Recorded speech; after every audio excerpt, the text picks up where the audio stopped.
गुजराती व इंग्लिश नहीं चलता था। बड़े भैया लोग जानते होंगे जो देहात के पढ़े होंगे, तो उसमें एक कविता आया था, ट्विंकल ट्विंकल लिटिल स्टार। गुरुजी ने कहा यदि सुबह कोई सुनाएगा नहीं तो उसे मुर्गा बनना पड़ेगा और 10 बेत के डंडे पड़ेंगे। सभी बच्चे घबरा गए, क्योंकि जो इंग्लिश के टीचर थे वो बड़े तेज तर्रार थे, पूरा विद्यालय डरता था। सभी लोग याद करने लगे, घर पे गए, हम भी याद करने लगे। ठंडी का महीना था, रजाई के नीचे हो गए। थोड़े समय तक तो पढ़ते रहे, याद करते रहे। अब समझ में पल्ले तो कुछ पढ़ नहीं रहा था, लेकिन अब पिताजी को दिखाने के लिए हम पढ़ रहे थे, क्योंकि पिताजी तक शिकायत आ गई थी कि आपका बेटा अंग्रेजी नहीं जानता। पढ़ते पढ़ते रजाई के अंदर हो गए, फिर धीरे से लेट भी गए और नींद आ गई, किताब अलग गिर गई। जब किताब अलग गिर गई तो लाइट की व्यवस्था हमारे गांव में नहीं थी। अब आज तो घर घर गांव गांव जन जन तक लाइट की व्यवस्था हो गई है। तो दीपक जला करके पढ़ रहे थे। मिट्टी का तेल था, दीपक था, सिराने रखा था टेबल पे, और उसमें हाथ लगा, वो गिरा, रजाई पकड़ लिया, जलने लगा। अब वो धू धू करके सुलग रहा था, क्योंकि उस समय जो वो जल नहीं रहा था, रुई था ना। इतने में पिताजी जब खा पी करके आए तो बड़े जोर से थप्पड़ मारे। क्या कर रहे हो? तो रजाई जल गई। हमने कहा पिताजी हम याद कर रहे थे, आपने जो है हमारी याददाश्त को भुलवा दिया। बेवकूफ, याद इतना याद कर रहे थे कि ये रजाई जल रही थी, इसको नहीं देख रहे थे। और वो कविता हमको आज तक याद नहीं हुआ। बोलो लक्ष्मी नारायण भगवान की जय हो। तो हमारे यजमान भी उसी तरह से कथा सुनती हैं। माँ पार्वती कथा सुनने लगी, ठीक उसी तरह या उन्हीं तरह हम लोग सुनते हैं।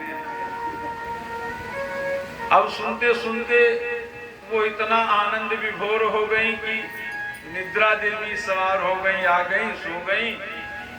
उस कैलाश पर्वत पे एक अंडा रखा था, जो बैंडा हो चुका था, बेकार हो चुका था, निष्क्रिय हो गया था। अमृत कथा सुनते सुनते वो अंडा सजीव हो गया। माता जी सो गई, अंडा सजीव हो गया, उसमें से बच्चा निकला। और जब देखा कि भगवान भोलेनाथ नेत्र बंद करके अमृत कथा बोल रहे हैं, माता जी हूं कर रही थी, हुकारी बंद हुई, वो हूं करने लगा। हाँ में हाँ मिलाने शुरू कर दिया। भगवान भोलेनाथ कथा करते गए। जब माता जी को ध्यान आया, निद्रा खुली, तो कहा रे भोलेनाथ राम राम राम। कहा क्या बात है देवी?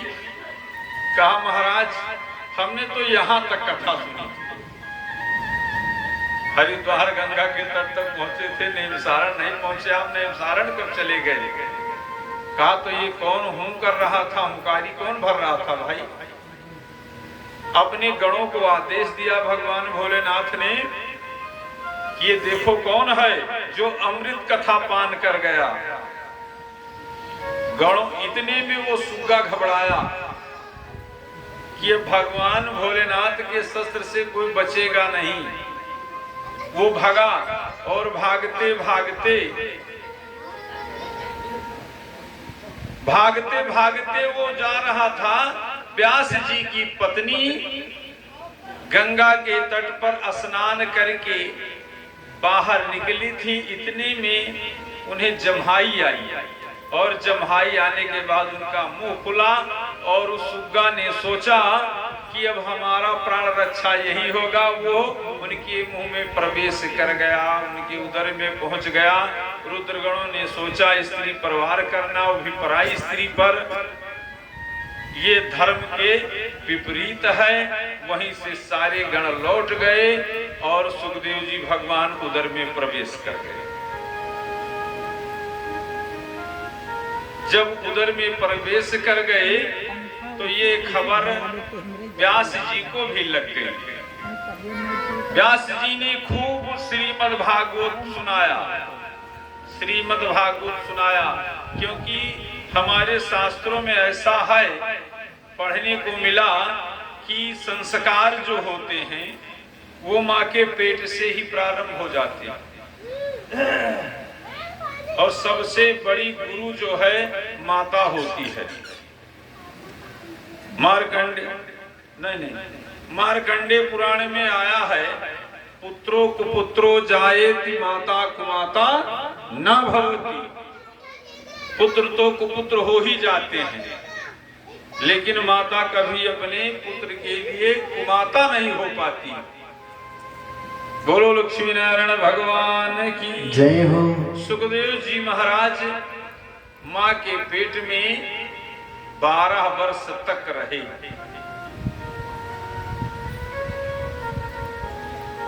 अब अमृत कथा वो सुन चुके थे, संपूर्ण ज्ञान उन्हें हो चुका था, लेकिन वो डर बस, एक बार मन में डर आ जाए तो पूरा जीवन बना रहता है, डर बस बाहर नहीं निकल रहे थे।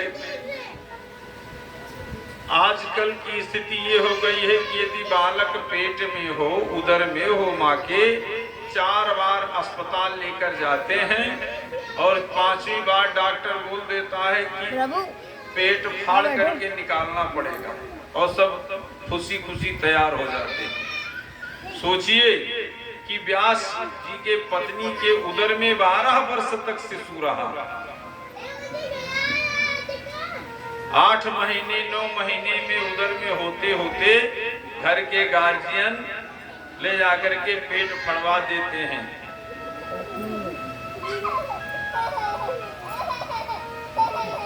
प्रकृति ठीक आपके अनुसार व्यवहार करती है। मेरे भाइयों, यदि प्रकृति के साथ छेड़छाड़ किया गया तो प्रकृति आपके अनुसार विपरीत फल देने लगती है। बोलो लक्ष्मी नारायण भगवान की जय हो। सभी लोगों ने बड़ा अनुनय विनय किया। अनुनय विनय करने के बाद में तब सुखदेव जी महाराज बाहर आते हैं, और बाहर आते ही जंगल की यात्रा कर जाते हैं। बोलो सुखदेव भगवान की जय हो। सोनकादि ऋषियों ने प्रश्न कर दिया, महाराज क्या श्रीमद् भागवत सनकादि ऋषियों के द्वारा नारद जी को ही सुनाया गया? कहा नहीं, नारद जी तो पूर्व काल में नारद जी को ब्रह्मा जी ने भी सुनाया था, लेकिन उन्हें यह स्मरण नहीं था। कुछ बातें ऐसी होती हैं जो माता पिता और गुरुजनों की सुनी तो जाती हैं, लेकिन समय पर स्मरण नहीं होता। पढ़ भी लेते हैं, पढ़ते भी हैं, लेकिन समय आता है तो स्मरण नहीं आता। नारद जी को सुनाया गया। कहा महाराज कलयुग में क्या और किसी को सुनाया गया? कहा हाँ। एक पुराना इतिहास है। कहा एक बहुत पुराना इतिहास है। तुंगभद्रा तटी, तुंगभद्रा नदी के तट के समीप एक नगर था। उस नगर में एक अद्वितीय विद्वान रहते थे, पंडित जी रहते थे। वैसे भागवत की कथा और भगवान का भजन मन लगे या न लगे, लेकिन लाइन से हटना नहीं चाहिए। आजकल तो इंटरनेट पे बड़े बड़े वक्ता हैं, भागवत का एक भी प्रसंग नहीं सुनाते, भागवत को छूते भी नहीं। हमने ये भी देखा कि बड़े बड़े लोग हैं, भागवत की कथा करते ही नहीं, महात्म छूते ही नहीं। कुछ ही विद्वान ऐसे हैं जो भागवत के बातों को बताते हैं।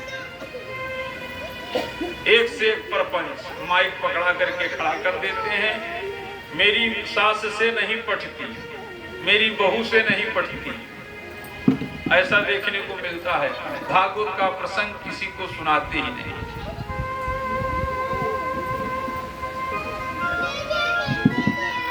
एक पंडित जी रहते थे तुंगभद्रा नदी के तट पे, जिनका नाम था आत्मदेव।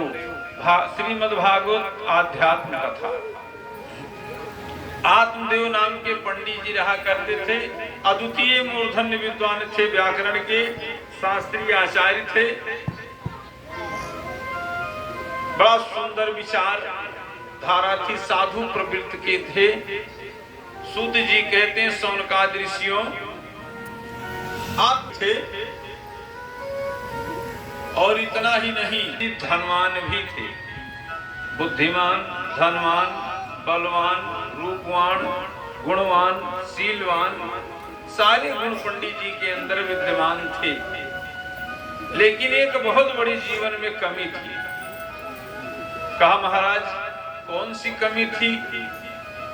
कहा कि उनकी कोई संतान नहीं था, कोई संतान नहीं था। उनके पत्नी का नाम था धुंधुली, माननीय श्री धुंधुली देवी। अपने आत्म को ही आत्मदेव कहते हैं और बुद्धि को धुंधुली कहते हैं। ये आध्यात्मियों का वचन है। धुंधुली देवी के कोई संतान नहीं था, लेकिन उन्हें कोई परवाह भी नहीं थी। यहां तक कि तमाम महिलाएं, माताएं मोहल्ला की जो थी वो उलाहना भी देती थी, इसके कोई संतान नहीं, इसका मुंह देखना पाप है, ये है वो है। अचानक पंडित जी के कान तक की आवाज पहुंच गई। पंडित जी को बड़ा पश्चाताप हुआ कि सब कुछ होते हुए एक संतान नहीं है।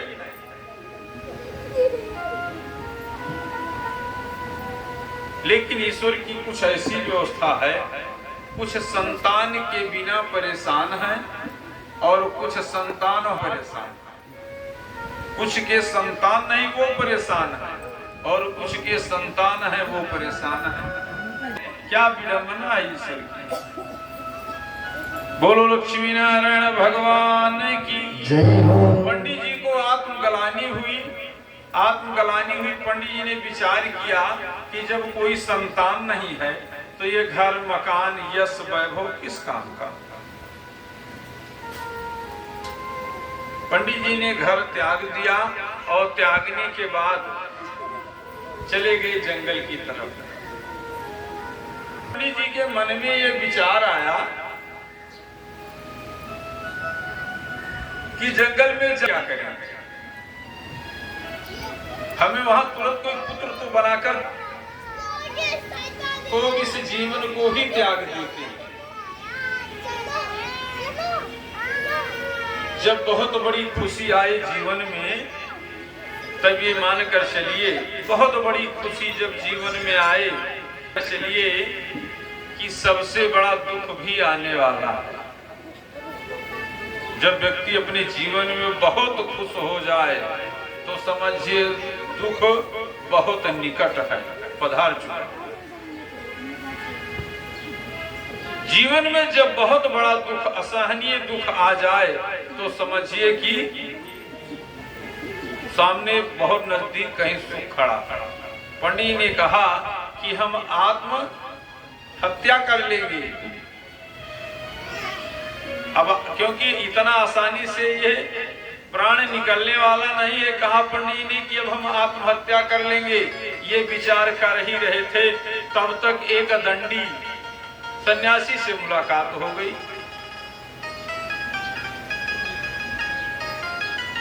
सन्यासी ने कहा जय सीताराम, अच्छे पुरुषों का कार्य, संतों का कार्य,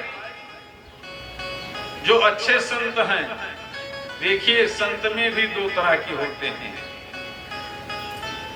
अब संतों की बात आई तो संतों पर भी बोल दें। रामचरितमानस में गोस्वामी बाबा लिखते हैं कि साधु चरित शुभ चरित कपासु, निरस विशद गुण में फल जासु।